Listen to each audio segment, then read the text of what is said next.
নমস্কার। আজ একটি ছোট্ট বিষয় নিয়ে আপনাদের সামনে আমি এসেছি।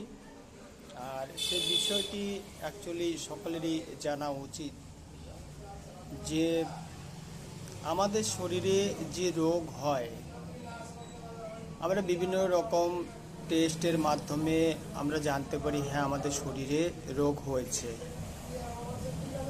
এবং সেই অনুপাতে আমরা বিভিন্ন ডক্টর দেখিয়ে থাকি এবং ওষুধ নিয়ে থাকি ডক্টরের কাছ থেকে। কিন্তু প্রকৃত রোগটি কী করে হচ্ছে, কেমন করে হচ্ছে, সেসব বিষয়ে কিন্তু আমাদের ধারণা নেই।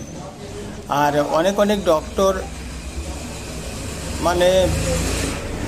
বেশি পেশেন্ট দেখার তাগিদে দেখা যাচ্ছে রোগীদের সেসব বিষয়ে ডিটেলসে বলেন না। কার কি রোগ হয়েছে সেই রোগ অনুপাতে প্রেসক্রিপশন করে দেন, আর সেই প্রেসক্রিপশনের অনুসারেই ডাক্তার রোগীকে ওষুধ দিয়ে থাকেন।